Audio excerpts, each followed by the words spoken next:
Hello guys, and welcome back to my channel. If you're new to my channel, hello and welcome to my channel. My name is Tama. So the other day I shared a video and I'm about to share another one now about my experience at the airport. And I made another video about my experience going through immigration.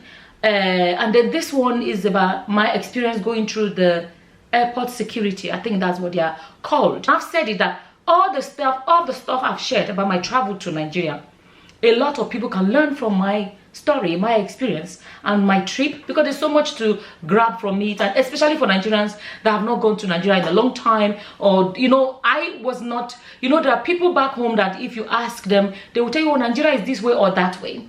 But for me, as a Nigerian that has not gone in a long time, I'm basically like a lot of people that have not gone. And I think that my perspective when it comes to what's on ground, I think a lot of people would enjoy watching to see mine, because I am basically like them. You understand? Basically like them, that they've not traveled in a long time. So it gives them a bit of an idea what it would feel like if they were to go today. And I shared the village, visiting the village, different states. I went from state to state. I went to a few states and I did a lot, right? Let me actually say this.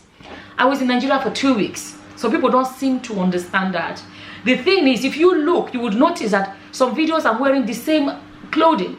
That's to show you that the content was too long to be put into one video and I split them. So when you watch that, you know that you may watch about 4 or 5 videos, but that was actually one day.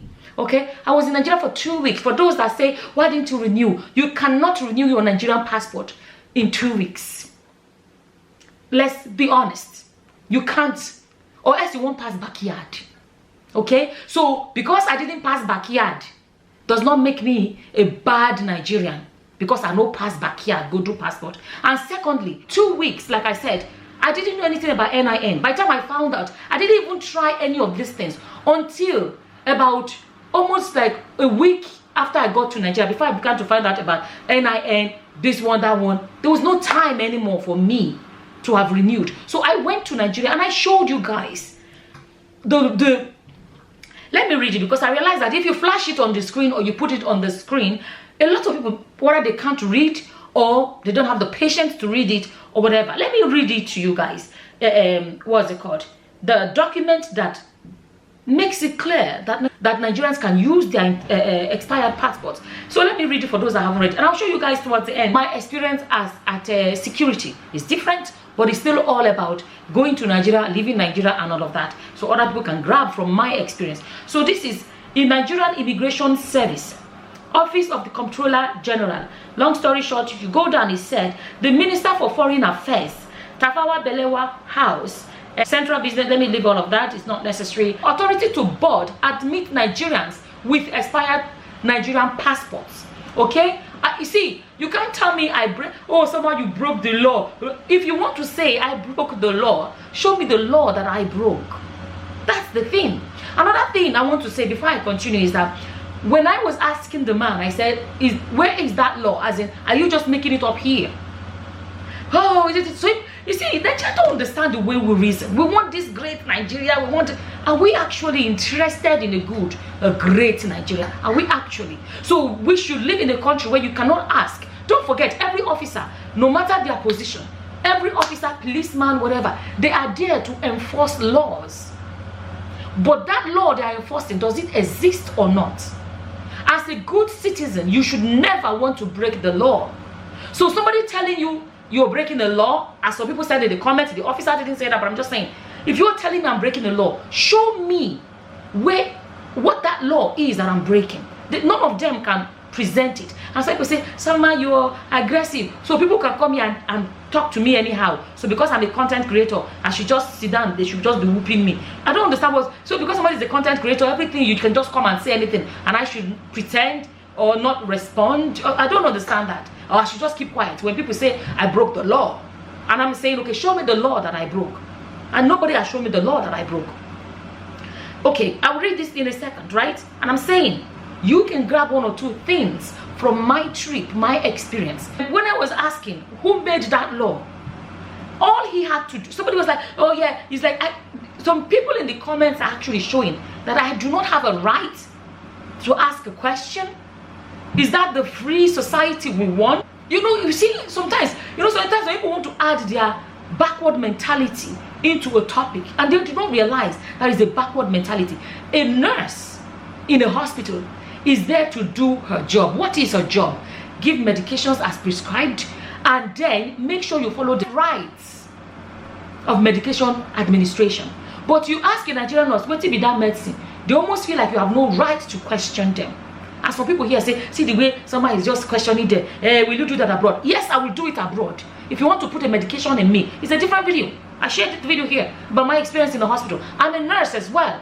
If you want to give me medication, you can't give me medication that I said I do not want. It's my body. But Nigerians feel like because somebody is a nurse, is a this, you can't question them. You just go there, lie down like a malu, and they can inject anything into you.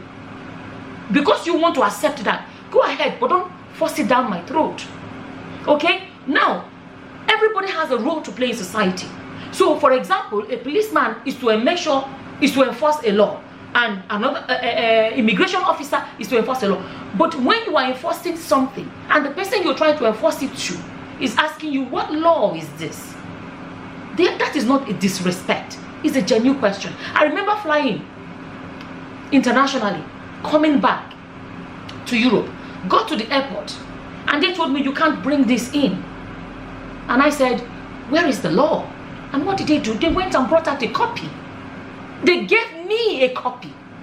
I read it, I saw that, oh yeah, it's actually true. And I said, okay, they took it off my luggage. Some kind of African food store. They took it off my luggage. I didn't drag anymore, I left it. And they even told me, if you want to appeal it, this is when you go to appeal it. But according to some Nigerians, I have no right to ask, what law is this that you are trying to apply to my luggage? I'll give an example. I asked this man, what law says that I can't bring this Nigerian foodstuff in? He brought it out, printed it out and gave me. He didn't feel too superior to be asked. He didn't feel. He simply showed me. At the end of the day, I respect him because I know that he's simply doing his job. His job is to enforce this law that I cannot bring this in.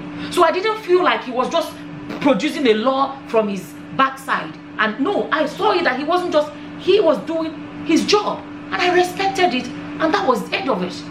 So I'm asking an immigration officer, that thing you're telling me, what law is that? Or are you making it up? I asked him, it's a simple question. Right? Okay. We want a free and fair society. And somebody is expressing her freedom. You see that he didn't, when I asked him, he didn't show me anything. If that man had showed me, I know, if that man had shown me and said, this is where it's written. This is what it is. Look at the law that you are breaking. I'm telling you guys, I'm not a lawless individual. I will honor whatever needs to be honored. That is me. Because I believe in organized society. I believe in obeying the law. Oh, I didn't finish reading this. I'll show you guys now my experience at the security desk. Right? Okay. I'll show you guys the video. Let me finish reading this because I think some people didn't read it. Authority to board admit Nigerians with expired Nigerian passport. I am directed to respectfully present the compliments of the Comptroller General of Nigeria Immigration Service and notify all relevant authorities that the federal government of Nigeria has approved. The federal government approved it, not me. Not me. So before you come and tell me if America approves anything, it becomes acceptable because the government has approved it.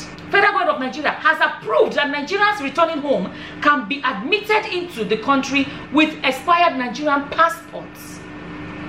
So everybody said, do you know you were in Nigeria illegally? How was I in Nigeria illegally when it says I can be admitted with my Nigerian expired passport? Why didn't you renew it? There was no time. Okay, so it was out of my control. But did I enter Nigeria illegally? No, I didn't. Number two, subsequently, all airlines are requested to allow holders of expired Nigerian passport to board without let or hindrance. Okay? In addition, all Nigerian diplomat missions abroad are kindly requested to circulate this information to airline operatives and border authorities of host countries for their necessary action. Number four, while forwarding the above for your information, please accept the assurance of the Comptroller General of Immigration Services. I have a machine on here. I think my voice is louder than the machine. So that's basically it. Okay? That is it. So did I have the legal document to enter Nigeria? Yes, I did. I was living in Nigeria and I used my foreign passport. Did I have the legal right to leave Nigeria and enter my foreign country? Of course I did. And if I didn't, those of you that say I didn't, show me a document that says that a foreign citizen should be held back in Nigeria, even though they have the right document to return to the country where they have a citizenship of. So at the end of the day, I entered Nigeria with my Nigerian passport because I have the right to be in Nigeria. I didn't break any laws. And I had the right to enter Europe because I have the document to leave. And I created this content as I believe it's educational. If you want to educate me, don't just tell me from the words of your mouth. Show me documents that proves that and then I can say, oh wow, I didn't know that. Then that's all I've said. That's all I've said. The same thing I asked the officer, what law is that? I have the right to ask it. Now, unfortunately, our society in Nigeria is a country where people still kind of frown at confidence. Even though you're confident within your rights, Nigerians, they see it as disrespect. And that is wrong. It is wrong. That is why people don't question pastors, they don't question politicians, they don't question anybody. And Nigeria cannot move forward until people realize that that mentality is wrong. Because you're confident does not mean you should be insulting people, using your confidence to cause trouble or whatever. But use your confidence to stand your ground when you have to stand your ground. But Nigerians, unfortunately, are not doing it. That's why the country is the way it is. That's why nobody is going to question the government. Confidently question the government. Nobody is questioning pastors and that's why Nigeria, unfortunately, like Fela said, is jaga jaga. So don't confuse confidence for rudeness, confidence for troublemaker. No, that's not what it is. It's just and I don't know if I cannot be confident at my age, almost 50. If I cannot be confident at this age, when am I going in the grave? When am I going to be confident? At what point? Okay, I think I've said a lot of that. So God, I left this one, and then don't forget all this drama or whatever. I don't create them.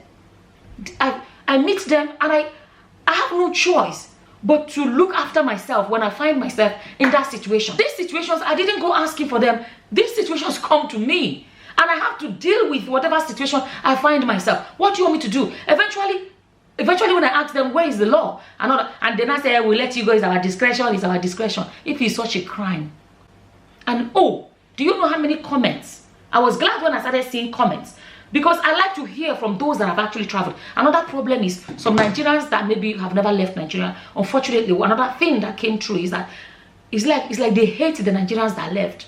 So any small thing, when they live abroad, when I go just call Nigeria. So it's not even the topic. It is their frustration about the fact that when I leave Nigeria. I beg, everybody is free to leave and come as they like. We only come once. We only come once. The Nigerian politicians, all their families, they know they're abroad. How many of them, their children school abroad? Your Nigerian politicians and all those people you respect and pastors, their children are schooling abroad. They go abroad for their health care, everything abroad. And then the everyday person goes abroad too. You come and you are angry. When I will go abroad, when I go to reform, anything. Because, you know what they say, pepper body? Because some Nigerians are living abroad, they become your enemy because they live abroad. If you want to live abroad, you go and live abroad. Nobody's holding you back. I saw so many comments of, you guys that live abroad. When I wait, they live abroad. Nigerians are living abroad. Why they pepper you for body? Nobody said you should not leave too. If a topic is brought up, why should it be about Nigerians abroad versus Nigerians in Nigeria? Why should it be like that? Why? It's not a crime. I've been making a talk again now. Is it a crime to be living abroad? Is it? So now this one I want to show you guys is at the security desk. I got there and they said open your bag, your bags, all of that. You know, they scanned through. I can't remember if they scanned through. But anyway, and they said open your bags. And I opened my hand luggages. And the woman was like, oh, you can't carry. She started off at first. I didn't even start recording at first. Yeah, I didn't start recording at first. But later on I said, let me just record it. Because then, it don't want it to be my word versus your word. There's something that shows that this is what happened. I just thought to myself, okay, let me just, and I put my phone and I started recording this. And she was like, initially she said, I had 2 hand luggages. Then she said, I was excess. excess hand luggage. I told her I wasn't flying economy.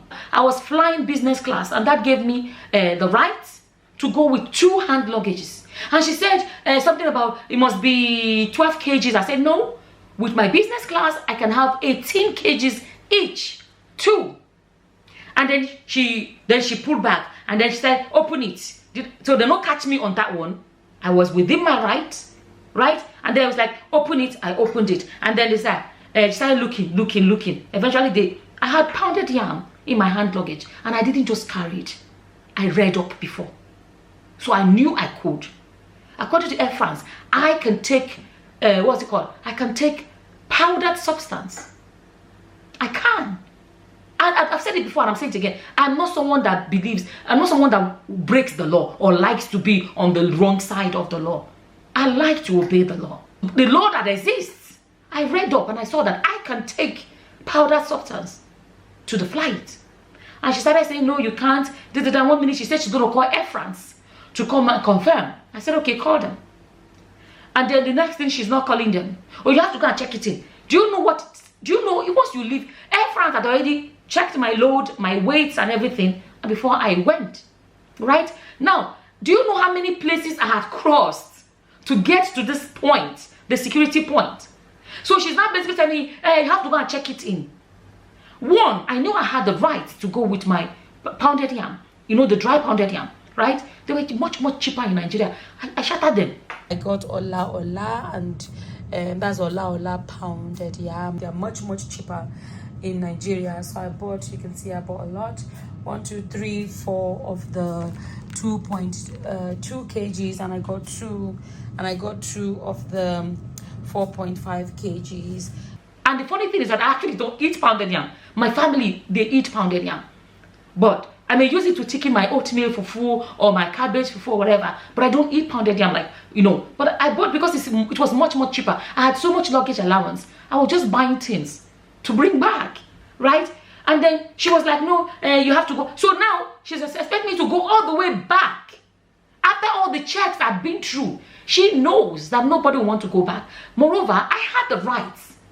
And when I'm trying to tell them, she said, you're claiming right. I am not claiming right. It's not, okay, yes, I'm actually claiming right, actually. But like when Nigerians said you're claiming right, they are basically saying that you're trying to prove that you know you're right. That's basically what it means in Nigerian context. And I'm like, madam, and let me tell you guys, I'll let you guys watch this video. That's pad, that's kuli. Oh my God, I'm going to lose this. Oh my God. Is this even mine? Yeah, it's mine. Just distress me.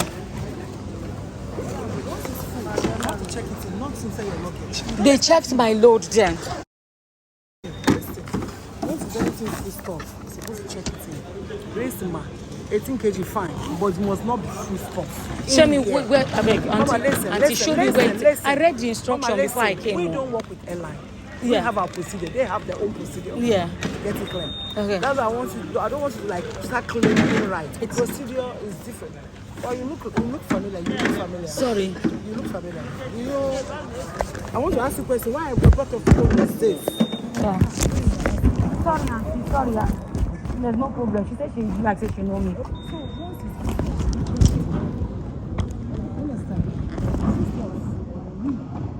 we tell them, if I tell you to go and check in this, if that by order, they will check it. They know it.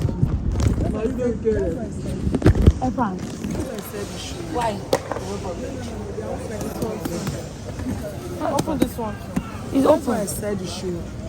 How will I say it?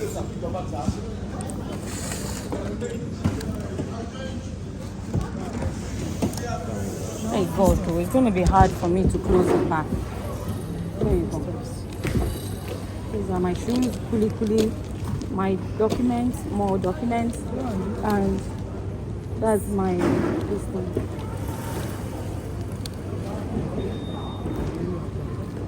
Be careful, it's pounded lamb. I don't look at the phone now.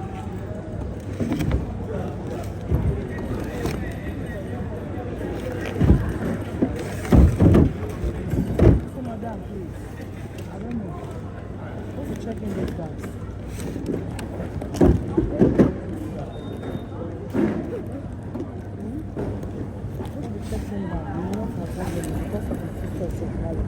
These are branded items. Auntie, I took my time. And I read.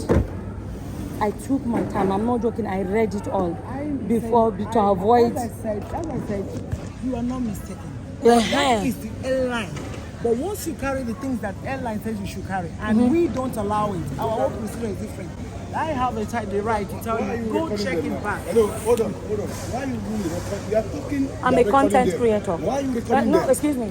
Yeah? I'm a content creator. And then at that particular time, one of my people rang me at that time, and just to check, you know, how everything was, and all of this, to check up on me. And I was like, I'm stuck here. The security is saying I can't go with my pounded yam and all of this. And he said, give her the phone, let me talk to her. Spoke to her and she wouldn't listen. She wouldn't listen. I had not done anything wrong. I had not disobeyed any laws. I didn't.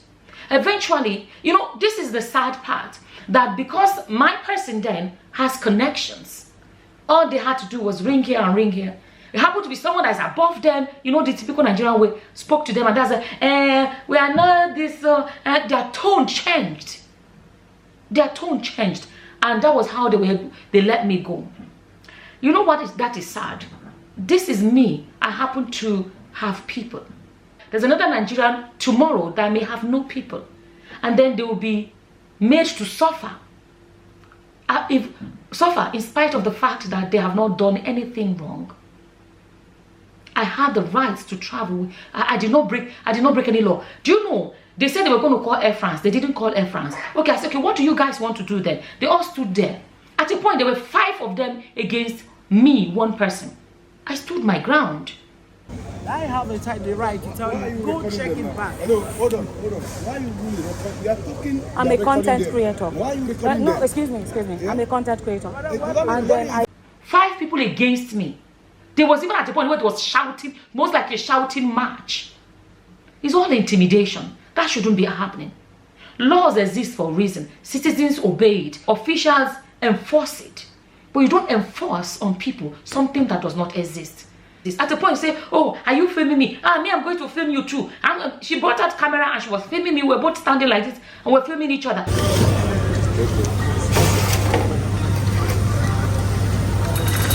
I even saw her put I was like, let me then she was not like, what?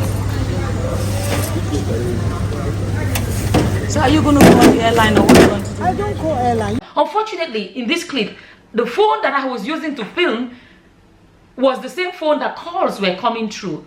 And then the call comes through, it disconnects my recording until the call is over, then my recording continues. At this point, I had maxed, this is me out. I had maxed my SD cards, I had maxed my phones, I had maxed everything. And that only phone, the one that I used for phone calls, was the only one that had space. And that was the one that I was using. So some aspect of it, that's why it was a bit, you will see that it was cut and cut. It was not continuous because I was getting calls because my people were checking up on me. So I'm going to put this one again for people to watch it. If you watch it and you think that I broke any laws, make sure you're showing me the laws that I was breaking. Because I can show you guys, powdered substance are allowed. Especially, you can tell me in America, in Mexico, I was not traveling to America. Apply it to where I was going. I was going to Europe. What laws does Europe have? If you believe that I did anything wrong, leave them in the comment section and give me, I'm ready to learn. Oh. Give me links to show me that I could not go to Europe with my pounded yam. Okay, before I forget, you know, with my pounded, it ended up being told, oh my God, I need to go now. Okay, it ended up being a long video, but it ended up being a long video. I will show you guys after I left. Eventually, I was able to go with my pounded yam after my people got involved. I went to Amsterdam. I was in France with the same hand luggages. I was in Amsterdam. Do you know how many flights that I flew, how many countries before my final destination? How many airports I had to go through? It was only Nigerian airport that I had this problem. Other countries, they just...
Scan it, look at it, see my pounded yam and close it back. Only Nigeria. It's a long video. I'm going to end it here. So guys, I'm going to end it. This is my experience of my trip in Nigeria. As always, whatever your opinions are about this whole thing, please leave them in the comment section below. And with that, I'm going to say thank you for watching. Until the next time, guys. Bye-bye.